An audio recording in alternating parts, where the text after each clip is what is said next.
Welcome back to the Shared Diary. This is the space where the private becomes public and the stories we usually keep to ourselves finally find a home. I'm Lori. I'm Debbie. And I'm Nicole. We are three women with no secrets, just life.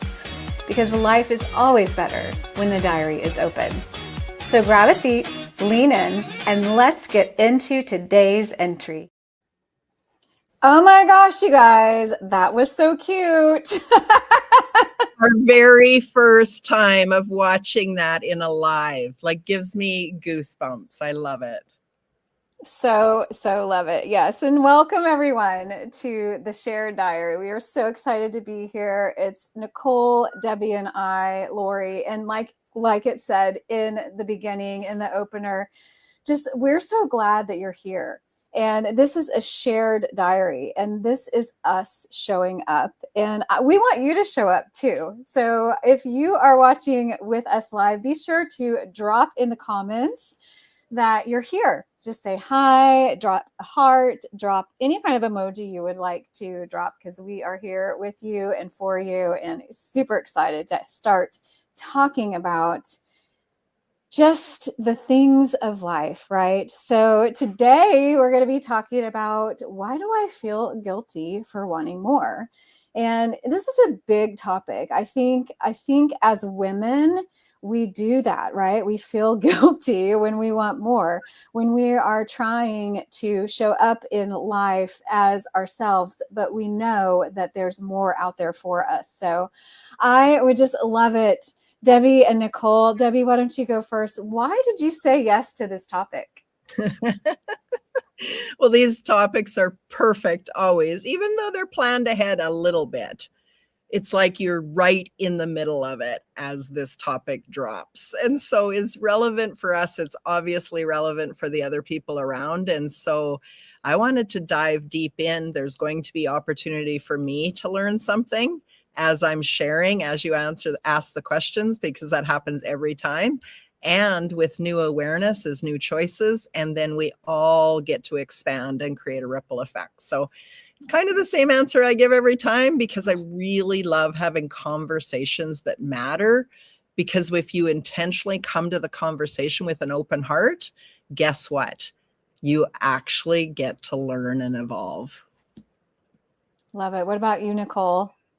Yeah, this topic is so near and dear to my heart, because I think I feel like I've suffered from this question. It's been something that I've had to really work through for me. I've really had a lot of guilt about wanting more, or ambition, or like certain achievements, or just expansion in general. And that was something that kind of stopped me a lot in my journey, is that I felt the guilt behind it. And so then it would be like this stop sign. And so today I really want to talk about this, because I think there's so many of us that probably do feel this. I think there's a lot of reasons why we do.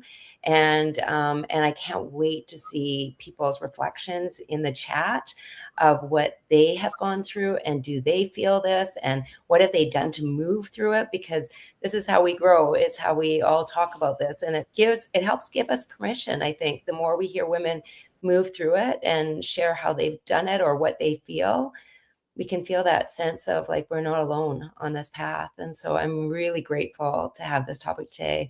And Lori, how about you? What about you?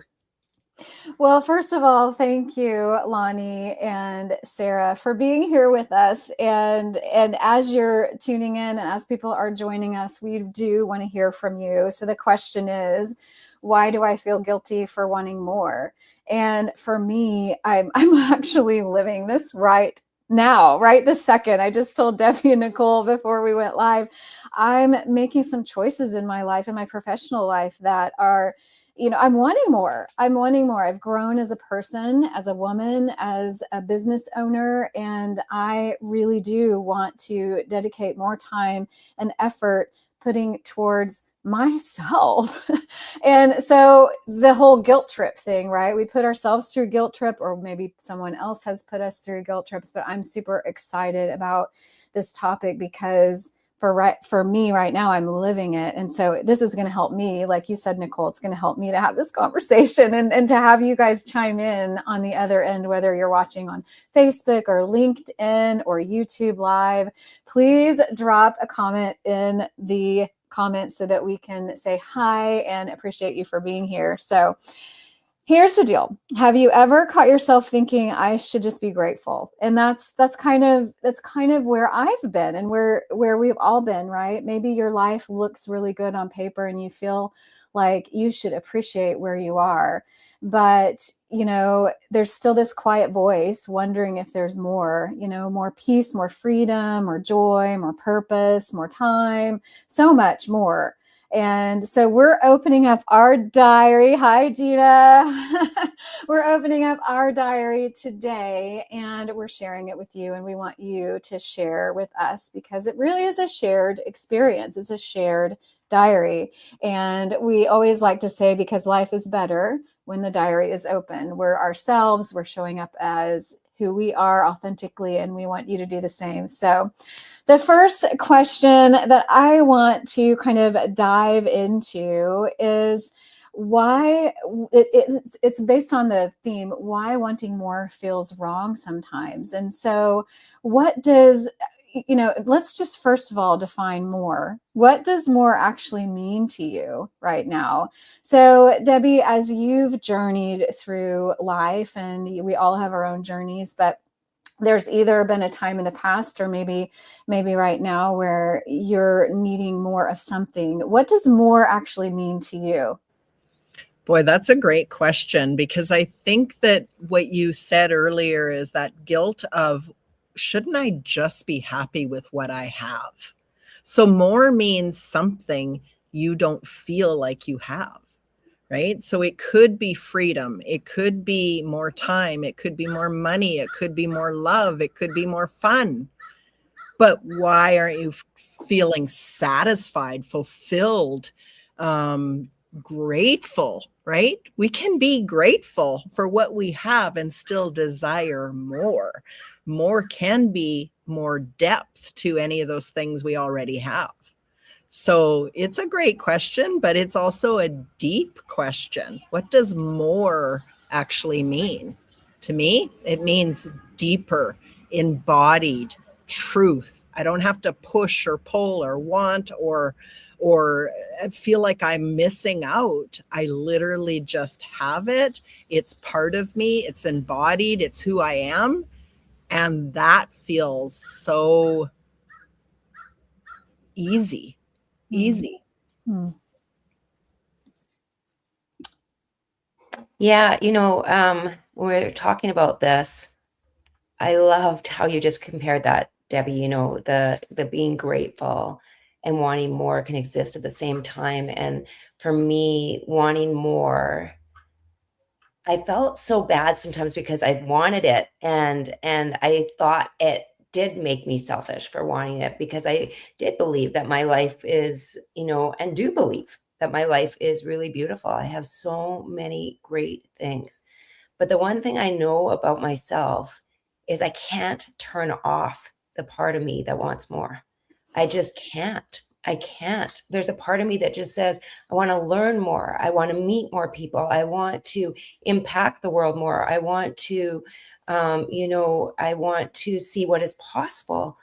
And it's so deep, like that longing is so deep that I can't turn it off. And there's times where I've wanted to turn it off because I felt the guilt behind it. Like, why can't you just be happy with everything you have? And I truly do believe it doesn't mean I'm not happy with what I have, but it does mean that when I'm here on this earth, I want to know what I could have done, what is possible. And I remember listening to a podcast years ago with Ed Milet, and he was saying, he said on there, he goes, when I reach those pearly gates at the end of my life, I want God to say, this is the life I had for you.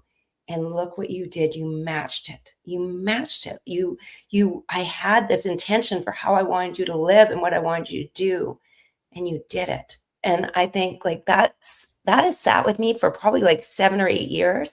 I've never forgot him saying that, because it is that deep. To me, it is that deep. How about for you, Lori?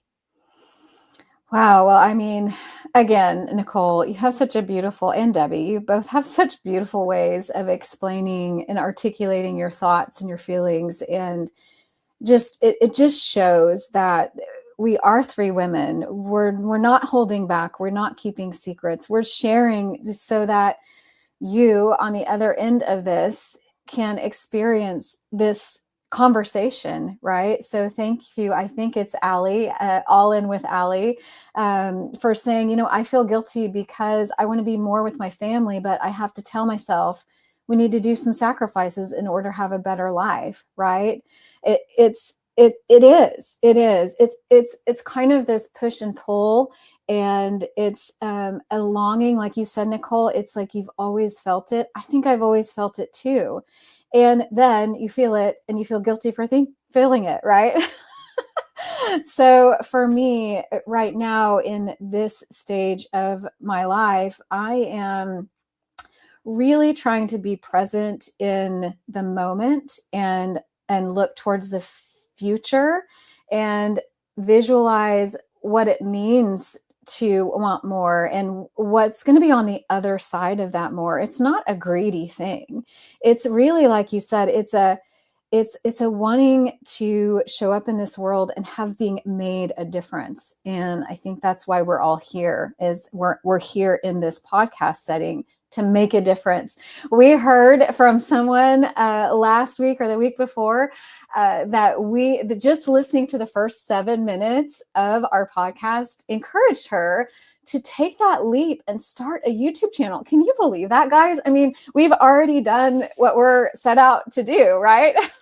So I think that wanting more, as guilty as sometimes we feel because we are, thinking of the things that we're not providing for other people, I think that's probably for me where it hits me hardest is, well, if I take this time, if I make this effort for myself, then I'm being selfish and I'm not providing, or I'm not,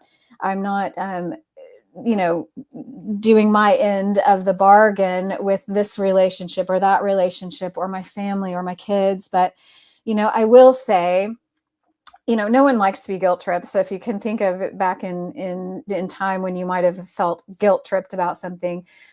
So why are we guilt tripping ourselves when we don't like that feeling, right? So I love this conversation. I think it's definitely a common thread in a lot of women's lives because we do have to balance so much. So to your point, Debbie, I want to ask this question. Have you ever felt like you had to choose between being grateful and wanting more? And what did that feel like? I want to kind of get into the feelings of this because, number one, we are women.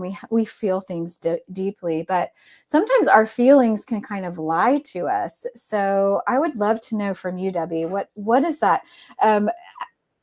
Have you ever had a time where you've had to choose between being grateful and wanting more? What did that feel like? Yeah. And I think that what you're asking me, did I feel like I had to make a choice? Because at the end of the day, that's a lie that I'm telling myself, that I had to make a choice between those two things.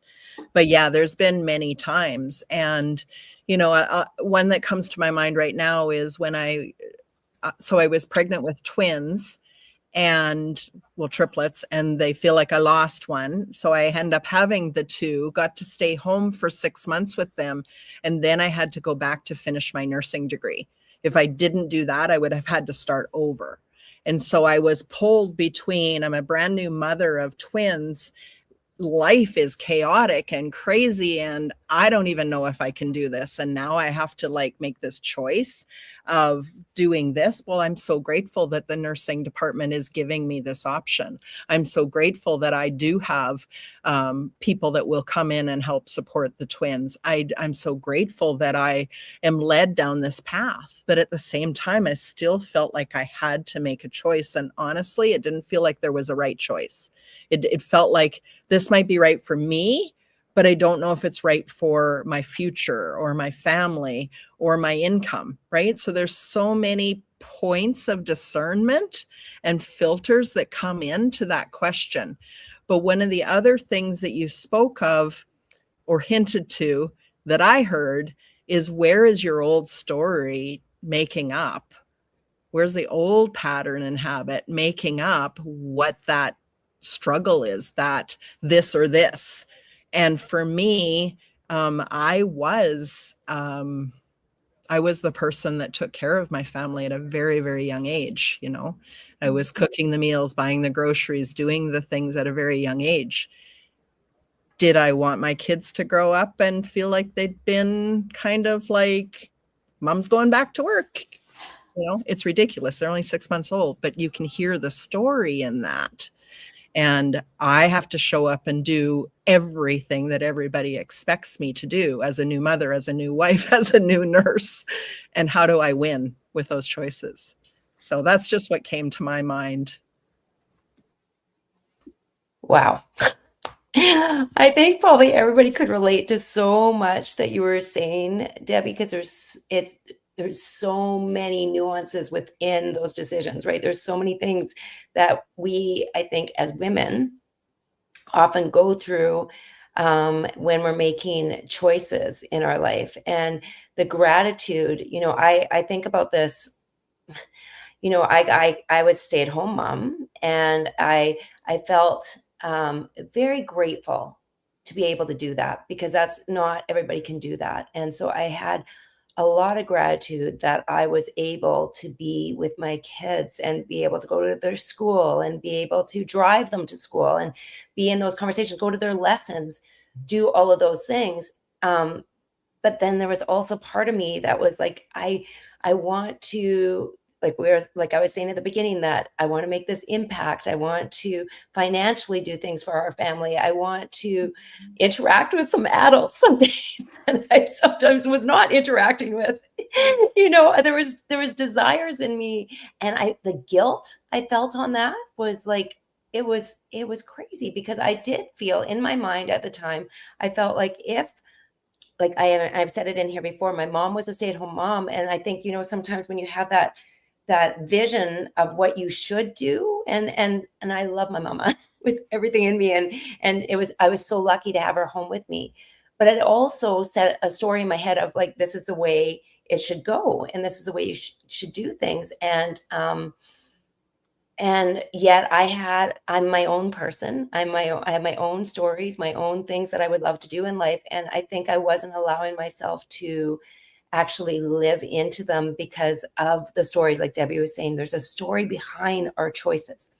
And when we're not living it out, you're in that constant flux of feeling good enough and not good enough, doing a good thing, not doing a good thing. Like, you're never in that beautiful balance of like, I'm living the way I would love to live. I think we're not living in our truth. If I really come to it, we're not living in our truth of what we would really love. So we hold that back. And so I love this question, because I think there's a lot of people that would probably feel, and I would love to know, and maybe we'll go into this, but with women feeling this more than men about this choice, right? Because this is something that we discuss in our circles a lot, but I wonder if they do, these kind of choices, the same kind of choices, not in a bad way or anything. It's just I'm always really curious about that. Lori, how about for you? Wow. I mean, that is such a great point. But I feel like when I'm listening to you guys, that I'm actually listening to myself, because we are women. And I think this is a big, big, big struggle of a lot of women, is the feeling guilty. And if you'll notice, our stories, and my story is also going to be surrounding my children. Our stories are about our children and the choices we make as moms. We're professionals. We are, with or without a spouse, but we have these other responsibilities, and it's called children, right? That we've brought into this world. And, we didn't do it alone. We're never alone. But I think back to, really, it was just a few years ago in 2024, when I had a choice. I could stay safe, stay in my state, stay comfortable, extend my lease, stay in the house that I was living in, and then move into a house that I was that I own, and it was a transition. My youngest son had just graduated high school, and my choice was, do I stay here? But I really want to go. And so I felt a lot of guilt about going. I felt a lot of guilt at first, about basically packing up the house and kicking him out. Because my other two had already left the nest. And I'm like, guys, my third child, my third birdie has left the nest and I want to leave too, right? I don't want to stick around here. So I came to Florida and I had this grand adventure. I started the Be Awesome Network. It was basically the start of my new life. This second half of my life, right? A lot of women reinvent themselves, we say. Well, I was in the middle of that, but I felt guilt. I felt like I'm leaving my kids, I'm leaving my family. But someone told me, Lori, why are you feeling guilty when you're actually an inspiration to your children on what they could do with their lives in the future? You're setting an example of someone who's not afraid to do something different. And I was like, oh, thank you for that. And that just immediately relieved my guilt. So I think the next question we're going to get into, but before we do that, I want to kind of address some of these comments that are coming in. Allie, I want to say you've cut. What did we already do this? Okay, 10 hours a day, withering or burning my talents. So that's where I felt the I want the more, and I started a new journey. So this was Allie. So congratulations that you're starting that new journey. We would love to know more about that. And then Lonnie says, Debbie, I had to make a similar choice when my son was diagnosed with cancer. I didn't want to go on with this episode without acknowledging you, Lonnie, and what a hard choice that must have been. And so we see you, we hear you. Thank you for joining us. Thank you for sharing. And then we've got, Gina and Allie chiming in. I'm so sorry about that, Lonnie, prayer hands. So we're here for each other, right? This is a journey. This is a shared diary. I love that we're experiencing that here and now in the live episode, right? So I want to move on to the next question, which is basically, this I love this mind shift, because whenever you're having a struggle and you're hearing someone else struggle and share their thoughts, and you give them a new outside perspective, this I feel like kind of shifts in that way. So I'm going to ask a question. If the woman came to you feeling guilty for wanting more, what would you want her to know? Debbie's laughing. She's like, oh yeah. What would you want her to know, Debbie? Well, it's such a good question, because we always need to ask that question. But of course, it would be very simple for me, is that you deserve to honor you. You have to come first in your life, right? That is not selfish. That is just part of living this life and having a sustainable, fulfilling life, is that you must honor your dreams. We aren't just mothers. Yes, we've been given this beautiful role of being a mother, of birthing a child, of nurturing and caring, but it doesn't end with that. And that isn't our whole role. Even if you're just a natural mother, like there's a lot of people that you'll hear that, oh, she's just made to be a mother. She's so nurturing. She's so this, and this. Yes. And it doesn't end with just a child. You can be nurturing to a business, a movement, a friend group, a circle. There's so much more than just being a mother, although that is one of the most beautiful gifts that we've been ever given. But there is more, and you deserve that more. So really tapping into who you are and what you would love is probably the most important exercise gift you can give yourself. And so I would take them through that exercise. Yeah, when you said that question, Lori, I was like, I wanted to jump in. I'm like, yes. Because, I hear that question quite often when women come to work with me, and I can't wait to explore it, because first of all, I'm always like, me too, right? I've wanted that as well, to feel those things. And what I know, I loved what Debbie said, is, we're more than one thing. We're not just moms, or just like our business owner, or we're multifaceted. And I think that's the beautiful part of us, is that that is what we are, that makes up us. And I think about it often when we talk about wanting more. I think about my children, and I think about, if they came to me and they wanted more in their life, they wanted to live more, they wanted to do things that were exciting, they wanted to go travel Europe, or they want to go, to these universities, or they want whatever it is, a job that they want to go after.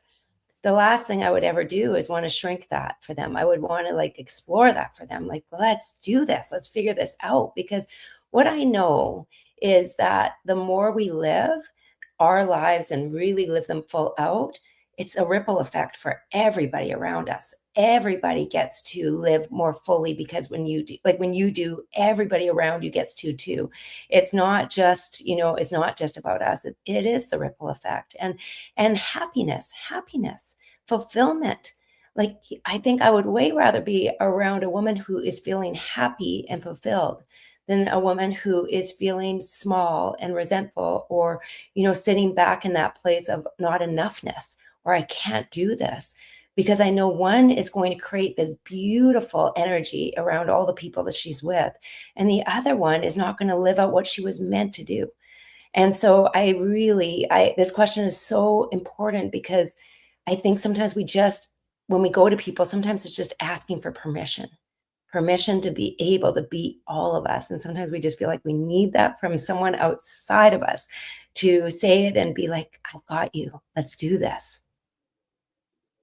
I love that. And you can tell, if those of you who are listening and watching and chiming in, you can tell that Nicole works with women on the daily, and she is a great encourager. And so does Debbie. And in fact, Lonnie says nurture is the N in shine, Debbie's shine framework. So, all three of us work with people, and whether it's, being an entrepreneur, or finding your voice, or launching your business, or, getting inside of yourself and really digging deep and getting that confidence back. And then having a perspective, shifting your mind from, like what Nicole was saying, we would never want you to shrink. We would never want you to not show up as who you are. And that's why we're here. So thank you guys for chiming in and listening. And also would love to hear from you. What is your encouragement for other women? Because here we are having this conversation. And the point is to get out of that guilt into the very best version of ourselves that we can be. So, if a woman came to me, I mean, this is like, talk about your friendships. If a woman came to me feeling guilty for wanting more, what would I want her to know? Well, I would want her to know that she deserves more, that she can do it. And we were just talking before we went live today, and I was sharing a little bit with Debbie and Nicole, and I'll share it with you now, I guess. But I was sharing, like, I do feel like I'm in this stage of wanting more, and that I do feel that I've got all of these ideas that I want to pursue. And both Nicole and Debbie were encouraging me, well, Lori, we see that in you. We see more in you. We want that for you. And so that's what I would do. I would encourage you, if you're thinking you want more, thinking that you deserve more, thinking that you want to start something. And that's what I always love to say in the Be Awesome Network is, you're awesome. You're awesome. Start it. Do it today, and figure it out tomorrow. Kind of like we launched this podcast, right? So I love this topic, and thank you so much for LinkedIn user. We're not sure your name. Why don't you put your name in here? She says ACEHEW. You're putting your checkout. Yeah, lots of offer. Okay, awesome, guys. I love it. So thank you guys for chiming in. Also, I want to just mention that we see you, we hear you, we are providing you tools even after this podcast. We've got a weekly diary that we've developed. And so if you are wanting that diary, we've got a way for you to receive it. So be sure and comment diary. It's journal prompts. It's kind of a worksheet surrounding today's topic. So if this is speaking to you, we want to hear from you, and we want to provide that for you. So All right, we're going to go into our rapid fire questions. These are super fun. So this is the rapid fire guilt edition. I want to know, when you dream bigger, do you feel excited? Do you feel nervous, or do you feel guilty? I would love to know this. Debbie, do you feel excited, nervous, or guilty? What comes up first for you when you are dreaming bigger? Oh, you get me with these rapid fires because I don't always want to say all of the above, but I think excitement would be my first. If it didn't excite me, I wouldn't even go down the rest of the emotions. It would just be like, nah, no, thank you. So that would be my first emotion. Yeah, for me too. Excitement for sure. Like, it's, if I'm not excited, then it's not really a thing that I really want to pursue, because it's something that would take probably more effort and challenge to do. So excitement for sure. I think guilt comes after I ponder it maybe for a while, like after I think about it, and like what it might take and what's going to happen and all those things. That's when my stories start to come in. But usually it's excitement first, I think. And that's part of that growth mindset of like, I just want to do new things. And that's what I feel too, Debbie. Excitement as well. I love it. I love it. Well, it's unanimous. I'm watching the comments come in, and I love Lonnie. She combined excitement with nervous, nervous excitement. And you know what? That's so true. And for me, it is excitement. I think I've learned from the past that, when I do kind of jump off a cliff, so to speak, and I do take that bold step, it does pay off. And so I always get excited. I always get excited. Of course, the nerves kick in, and I think the guilt kicks in, like Nicole said, like as a process. But I feel like it's that order for me: excited, nervous, then guilty. So I love it. I love it. Okay. Well, I would love to know, our next question is a good one. It's a doozy. Do you celebrate your wins, keep them quiet, or downplay them?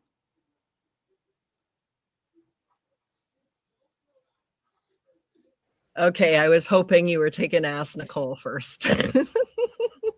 I'm like waiting. Yeah, I would love to say that every single time I have a win, I celebrate it out loud. I do not. In fact, I probably tell 10% of the people the closest to me about it, because it just feels at times that I have so many wins that I'd be bragging and pointing the finger at me, and that doesn't feel good. So it's easy for me to celebrate others. But I do acknowledge, but not so much out loud, right? I kind of have this goal sheet of all my like big audacious goals. And so it feels maybe a little bit more like a checklist than a celebration. And so, yes, I would love to have the opportunity for people to hold me accountable to celebrate out loud a little bit more. But it feels like that's more of a private group than the big wide world. I don't know if anybody else feels that way or not. So I can't wait to hear from you, Nicole. Well, I'm going to hold you accountable because I'm going to want to hear yours. I am going to want to hear more often, and you could text me them because I want to hear them. But you know what?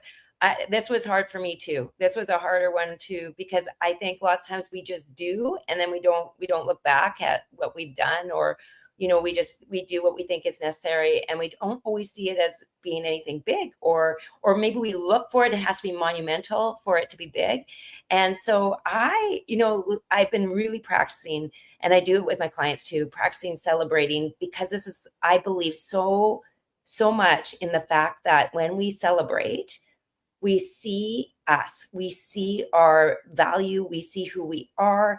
So then we can trust ourselves to do what we need to do next, whatever comes up. So if we ignore it, then we're just bypassing it, and we're not building the evidence of what is possible for us. And so I think it's really important. So, like lately, like if I have to do, like, especially if it's tech stuff that I'm like, oh my gosh, like I had a tech thing in one of Debbie's groups, and it was new for me to do it. And I remember I tried it, and it actually one time worked. it worked. But I did this happy dance in my office that was like, I'm like, yes, yes, yes, yes, yes. Like I was like so happy. Like I totally did this dance. And I'm trying to do that more often now, like just like dance around the house or whatever it is. But I maybe it's a little bit more private, but it is like it's a recognition for myself of things that really were challenging for me, and they may not be challenging for everybody else. Other people may be like, that's a walk in the park, but for me it was. And so when I have to go do it, I'm trying to be like, yeah, if you can do that, then you can do this again. And I like celebrating with my kids. I think that's one, those two I really love to celebrate a little bit, because I want them to know what is possible, what I struggle with, and then what is possible, because I want them to see both sides of the things that I find really challenging, and that I did move through it. And so I like to share it with them, only for the fact of like, we can all do this together. Like we've got this. And so that's another little group that I love to share it with. So, and how about you, Lori? I love that. I love that. Well, I was thinking as you were talking, Nicole, and you too, Debbie, the point of celebration is to, for me, when I was visualizing this, because it is a kind of a, sometimes we move too fast to reflect and actually celebrate when we have a win. And we're just like, oh, yay, that worked, and move on. But when we celebrate the win, when we acknowledge it, we're not only telling ourselves that we're worth it, but we're also, like the game that you would play where you have the pegs and you jump and you make progress and you take away the person you jump over. Well, it's like you're moving your peg forward. When you celebrate, you're now at a new place, operating from here, moving up, instead of, thinking of yourself in the past. Or a lot of times we slide back, I think, to our last point of success. And if we don't move that peg forward for ourselves, then we're naturally just going to slide all the way back. And then I think of another game, Chutes and Ladders. Do you guys know Chutes and Ladders? When you're jumping forward and then you hit a slide and you go, oh shoot, or all the way back to like square one. We don't want to do that. We want to celebrate. We want to move forward. We're going to acknowledge where we are today. And so I will just take the time right now to tell you, Debbie, I am proud of you. I think you're amazing. I've watched you grow as a leader in these last couple of years, because I've just met you. I don't know what you were like before, but I've even seen growth in you in the last 2 years. And Nicole, you as well. I celebrate you. I see you. And you and I have had some conversations about your business, and I'm so thrilled that you have made so many jumps and have spoken on stages, and I want to celebrate you guys. So if you're watching right now and you want to be celebrated, let's just do this. Let's just say, hey, I'm proud of myself because fill in the blank. We want to celebrate with you. Okay. Well, I'm proud of myself because my blank that I'm feeling is I'm actually taking a risk and I'm moving forward with my business. And it's very exciting, and I don't feel any guilt, especially after today. So thank you for workshopping this with me live here on YouTube, LinkedIn, and Facebook. But thank you guys for chiming in. I love all of these comments, and thank you, Gina, celebrating with us. I am proud of myself because fill in that blank. I love that. Okay. Well, our next question, while you guys are celebrating in the comments, is pretty interesting to me. So, is it easier to ask for more, settle for less, or convince yourself that you're fine, or convince yourself that you have enough? So, is it easier to ask for more, settle for less, or convince yourself you have enough? I'll answer this really quickly so you can think about this, Debbie. But I learned about a year ago to ask for more, and actually ask for more in a situation where I was actually asking someone, not just thinking I deserve more, but I was actually asking for more. And if we don't ask, we don't receive. So I'm proud of myself for asking, number one, and then I did receive what I asked for. So I think that's a very important thing to kind of recognize. So Debbie, is it easier for you to ask for more, settle for less, or convince yourself that you have enough? Yeah, I think it's the same as you. It's ask for more. It's part of that empowered state that we talk about, is when you're living from that place where you're excited for what's next, what's more, what's new. It's like I always teach my people is go claim it. If you're not claiming it, you're not asking. If you're not asking, no one knows this is a wish on your heart. So you must claim it. And that's that empowered you that already knows it's possible. So I think that it is easier for me to go ask for more. But I would say that it's the more that's part of a ripple effect. It probably isn't as easy for me to ask for more when it's just 100% for Debbie. Does that make sense? Yeah. That totally makes sense when you, when you said that when it's for others, it's easier. Isn't that interesting on how we work? I would say for very long, it was easier for me to settle for less, because it felt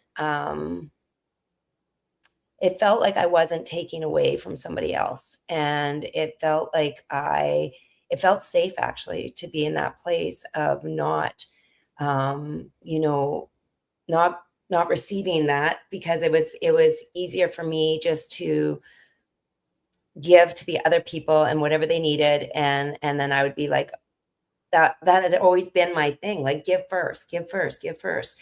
And so settling for less became more of like, um, almost like a duty for me. I felt like it was almost like a duty, and then I started to realize like, oh my gosh, that's where I'm not going to be living. Like I won't be living my full life if I continue to be in that place, right? Of the settling for less. And so it was an exercise in moving through learning how to ask for more without feeling guilty about asking for more, with learning how to ask people for help, ask people to do things with me. I think that has been a big journey for me. And so, and again, like Debbie has said before, it comes with stories. There's reasons why I've had trouble like asking, or why it's been easier for me to settle than to ask. There's stories that I've carried about what it means to ask, what it means about myself, what might happen when I do, all of those kind of things. And so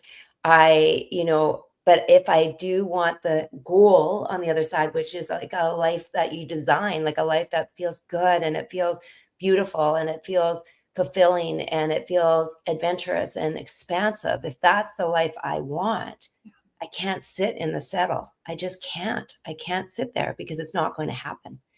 So then I have to start telling myself the reasons why those stories aren't true, because they won't help me get there. They just won't. And so I've had to really work on my mind that way, because it's the meaning we make out of it. It's always the meaning of like asking for help or asking for more. What meaning did I make out of that? And if it's not a one that helps me feel better and move forward, I'd often go back to the settle. So I had to really work through that. And it's so much better than it was, but it's still something that stops me every once in a while for sure. Wow. I appreciate that, because it is scary, right? When you're having to kind of voice it or ask or put yourself out there. It is scary, because when you were talking, I was thinking about, well, what if the answer is no? What do we do with that, right? What if the answer is no? But like we talked about, you don't receive unless you ask, So I love this topic, and I love that we're encouraging you guys who are listening and watching to ask, right? Asking for help, Lonnie says, is often a big stumbling block, but no one will offer help if they don't know exactly what you need. I think that's so, so very true. So thank you guys for chiming in. And then, of course, Allie says it's okay to ask for more, Gina says it's easy to ask for more. No way I'm wanting to ever go back to a standstill. Good for you, Gina. I love that for you. So let's encourage one another to ask, to push our way forward, to actually know that we deserve it. And so this is a fun question. We're not going to go so deep. Okay. But this is a fun question. So when someone compliments you, I think it's fun.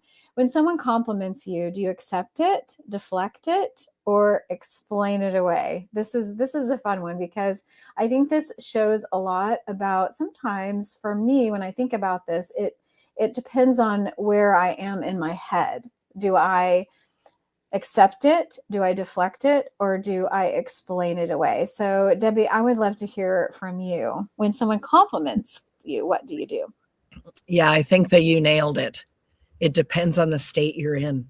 And so sorry, I also have had to practice the art of receiving, the art of asking, the art of receiving, the art of really allowing that give and take energy. And so I now fully receive a compliment because it was given with the best intentions. And if I deflect it, it's like, no, thank you. I don't want your gift.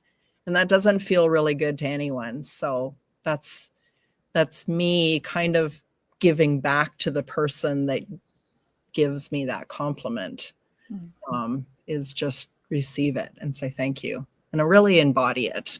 Yeah. Great question. I love that, because it is a two-way street, right? It's that giving and receiving, and it is a gift to the other person because they thought about it enough to say it to you. And I really love that reflection, Debbie, because that's such a, like, when we put up that wall, it's like saying no thank you, and that's almost like not to them, like what they gave you was no thanks to the gift. And I think about that too. I've had to work on this one too, because I'd be like, oh no, they'd say something, I'd be like, oh, it was so easy, oh, like whatever, that, oh, that, but I remember taking some courses, and one of the women were like, well, if you want to build confidence, you have to take it in and be like, that's, receive it. Like, this is, you're somebody's giving you, like Debbie said, this gift, right?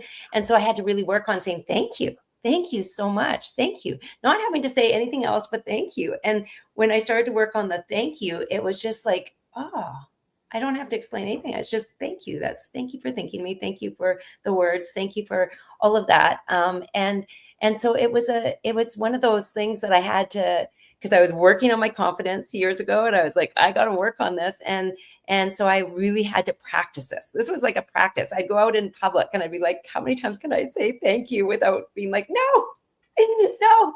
And so and once I start, now I don't think I very often say no. I think more often than not, I say thank you. Thank you so much. Like, it's such a beautiful recognition from somebody. And it just has become more of a habit, but it was a practice. I had to practice this one. How about you, Lori? I love that. I love that. Yes, it's a mind shift, right? It's like the automatic, you want to explain it away, but the automatic turning that thank you on is so important. I think I learned this lesson a while ago. I don't remember when it was, but you know how it is when someone says, oh, I like your shirt. And you say, oh, well, it was $2. I got it at Walmart, Debbie's raising her hand for those of you who are listening. and I think I was doing that so often. I was like downplaying, not only did I want to kind of maybe share that, oh, I found a good deal, I'm proud of myself for that, but I was kind of downplaying the compliment with kind of explaining it away, which was one of the choices we were talking about. So learning to say thank you and then just shutting up and not doing that follow-up of, oh, well, this is, and to me, I was thinking too, when I compliment someone and they explain it away or they give me a reason why it wasn't a big deal, it kind of makes me sad for them. It makes me feel like they don't love themselves. So I think it really does kind of go deeper, even though I said this wasn't a deep question.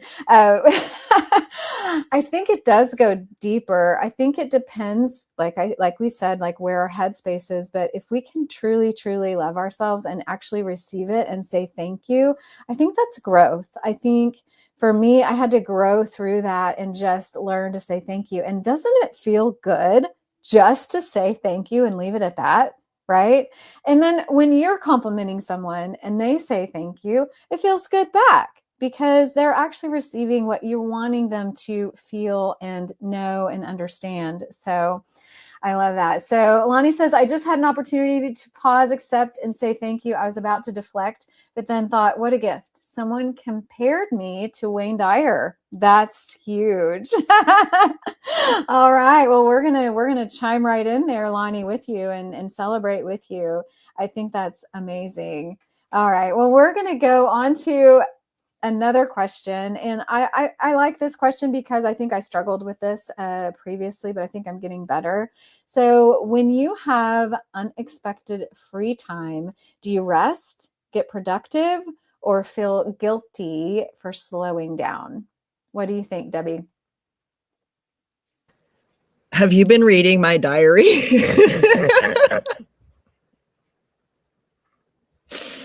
Because right now, you guys can see, if you're watching this, that I'm at the lake.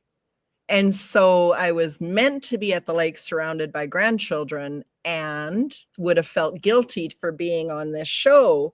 But actually, in fact, they aren't here. So then I'm like, I need to get all this stuff done. So I'm sitting here between I'm at the lake, the birds are singing, the beautiful water is calling to me. And I need to get all these things checked off my list so that when they arrive, I can be more present. So, struggling a little bit and investigating, reflecting on why that is, why that feels easier than just resting. So, thanks for peeking in my diary. I love it. You're welcome. Oh, that's so funny. Well, you know what? I think this one has been a challenge for me for sure. I, you know, I don't, when there's a blank space, it's like almost like, oh, how can I fill it up? Like, oh my gosh, what can I do? What can I do with it? And I think that it became very challenging as I was building this business, as I was doing that, because I, behind all of it is that like I must do in order to create and be and like, and especially as a solo entrepreneur, right? I think that was one of my most challenging things is what does rest mean during that time? Like, can I let go enough to rest? And will I be safe if I rest? Is it safe enough to rest? And it's something I continue to work through. And at the beginning when I was building this business, there was a philosophy out there, and it was so challenging to listen to, but I was buying into it at the time. Like work, work, work. Do not watch Netflix. Do not take time to do things like, be completely focused on your day. And from the time you wake up till the time you go to bed, all these kind of this mindset of work, work, work. And that was quite a few years ago, but it was so, when I was first starting, I was trying to learn from everybody. And I was like, okay, this is what I must do in order to be. And I was exhausted. Like I was exhausted, and I missed some of my Netflix movies that I really love. And I was like, oh my gosh. And so then I actually really struggled. Like I was like, because success was telling me that like people that had been very successful in their business were saying this is the way to do it. Right. And then I had this like, oh, well, I've got to mirror that and I've got to be that. And so rest became almost non-existent in many ways for me. And only over the last few years have I really tried to slow this down and give myself permission to rest completely. And because I've changed my definition of success.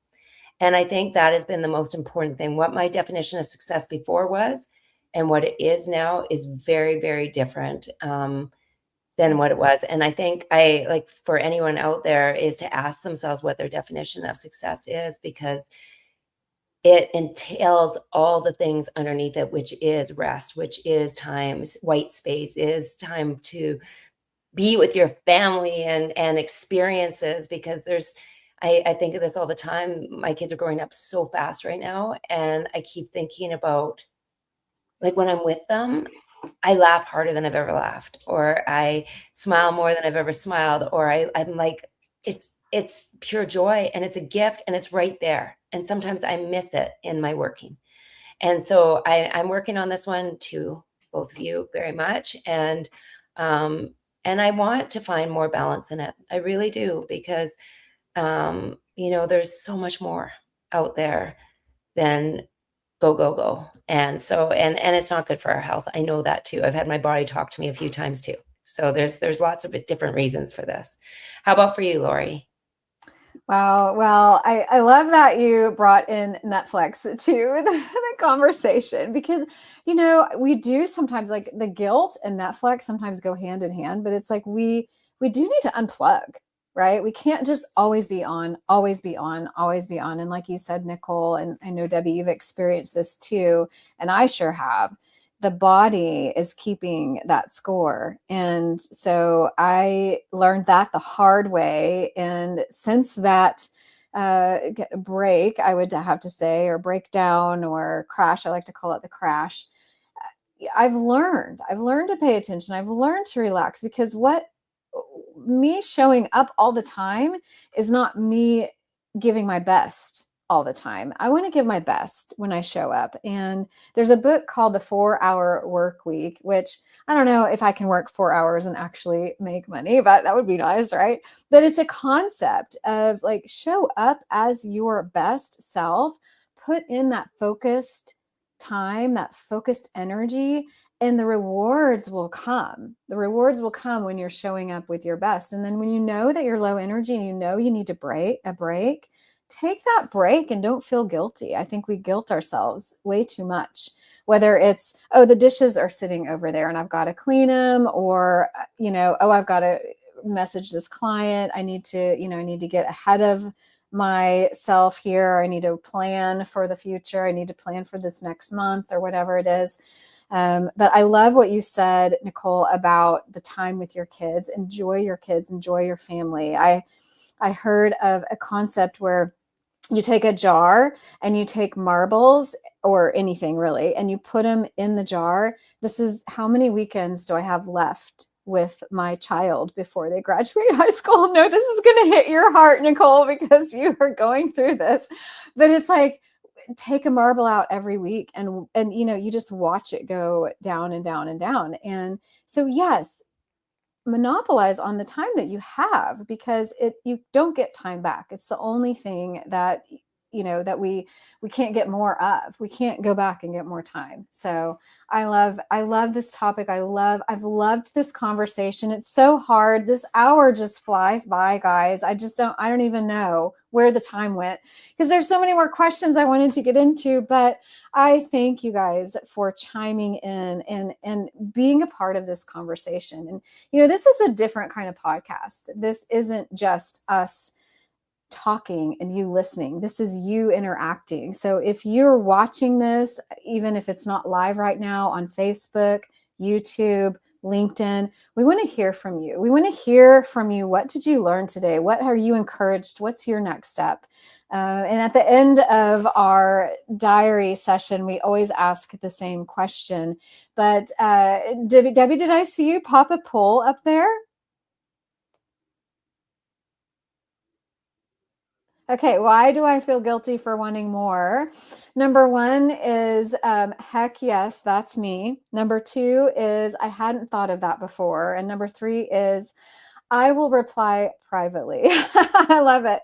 So put 1, 2, or 3 in the chat so we can know your answers. But we're wanting this to be a shared experience, a shared diary. And we do want to hear from you. So thank you, everyone who's tuned in live. Thank you for those of you who are watching in the future for chiming in and being a part of this conversation. We love it because what we're wanting to do is make a difference. We're wanting to make a difference in your life, but we're also making a difference selfishly in our own lives as we're going through this process and having these conversations. So important. So I just want to mention a couple things because we want to give you some action steps. So some things that you can do after this episode is pay attention to how often you say, I should be grateful. Then gently ask yourself, am I practicing gratitude, or am I talking myself out of something I genuinely want? Another thing you can do is write down one thing you've been wanting more of.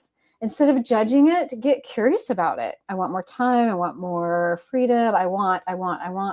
get curious about it. Why? Why do you want it? And then ask yourself, if someone I loved wanted this, would I encourage them or tell them that they should just be grateful? I think we all know the answer to that question. And then lastly, choose one small action this week that honors what you're wanting more of, even if it feels uncomfortable. So we're challenging you guys as you're a part of this conversation, a part of our diaries, our living, breathing, living diary. We would encourage you to choose one small action this week that honors what you're wanting more of, even if it feels uncomfortable. So, and then of course, our questions we like to ask every single week is, what is bringing you joy right now? What is challenging you right now? What is inspiring you right now? What's one thing you're grateful for this week? So that's the prompts of in your journal, like as you're writing in your journal. I've got mine right here. Answer those questions. What's bringing you joy? What's challenging you? What's inspiring you? And what's one thing you're grateful for this week? And then don't forget your action step. So to answer the question, to end our time today, we always like to say, if you wrote one sentence at the bottom of today's diary, what would it be today? So Debbie, what would your diary entry be for today? I am eliminating guilt from my diary and from my life. Love it. I love it. I love it. At the bottom of mine, I would put, you are allowed to want more. You are made for more. And I believe that for every single person that I'm ever in contact with, is that you're allowed to, and you're made for more. And I hope that for every single person. And I feel that more today after talking to you two and everybody that's been coming in. I believe that with all my heart. This is how we create so many more beautiful things in this world. Love it. Wow. Such great entries. And I think I agree with both of you. I think my entry for today is, today I'm giving myself permission. So I'm letting go of the guilt. I'm giving myself permission, and I'm not going to be scared of what might happen or could happen. I'm going to be excited, not nervous. I'm going to be excited about what will happen, and then I'm going to make it happen, right? I love it. I love it. Well, thank you guys so much for joining us. It has been our pleasure to be with you today. Thank you for being a part of our diary, because as we have been discussing this whole time, I think it's so important to be in each other's lives and to open up our diaries. So we're opening up our diaries. We hope that you open up yours and have this shared experience with us, because life is better when the diary is open.